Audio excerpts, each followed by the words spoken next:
We often think about Wensleydale as a cheese from Yorkshire, but in many ways the defining feature of Wensleydale was that it was a cheese made on small holding farms in a quite simple way. And from that perspective, this cheese, Felstone, made in Cumbria, is every bit a Wensleydale. And we're about to meet Tom and Claire now, who have been making Whin Yeats Wensleydale from the milk of their herd of Holstein Friesian cows. Like the Hattons, the Noblets are first-generation farmers, and Tom and Claire have done their utmost not only to take on management of this hill farm, but also to add value to the milk that they had, up to the point that they started making the cheese, been selling as a commodity on the liquid milk market. Making their own cheese has allowed Claire and Tom to reinvest in this somewhat dilapidated farm and build a new milking parlor and a completely new cheese room and cheese maturation store to match.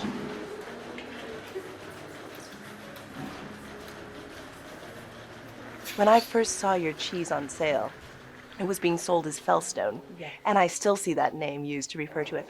What is Felstone? I think when we first started, we were never trying to be a Wensleydale, it was kind of, we took that as a starting point for that style of cheese that we wanted to make, and it sort of it has actually ended up being a Wensleydale.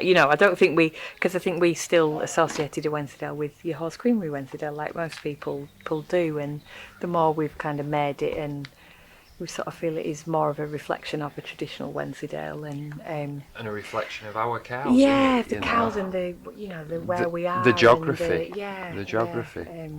Which I suppose tied us to the Wensleydale. It wasn't. You're going off an old recipe. It is what it is. It's. I think the quality of the milk was naturally improving with the changes you were making in the forage, wasn't it? The grass you were eating, the whole crop, and it's sort of all coming together. The diet was already changing them, constituents of our milk before we made the breeding decisions. What do you think? How do you think your farming here is going to be different 10 years from now? Kind of, it's as you grow, it's keeping that quality. So it's keeping that quality of what you make and confidence in it as well. I think we'd always like to stay unpasteurised, but again, that's reliant on your cow health and on so many other things. But why is that important to you? Why do you want to stay unpasteurised? Because I just think. Because that's the whole reason why we started. The whole reason why we went unpasteurised, because we had such a strong belief in our management and our cleanliness. That people should be allowed to choose. It's as natural a product as you can find, really.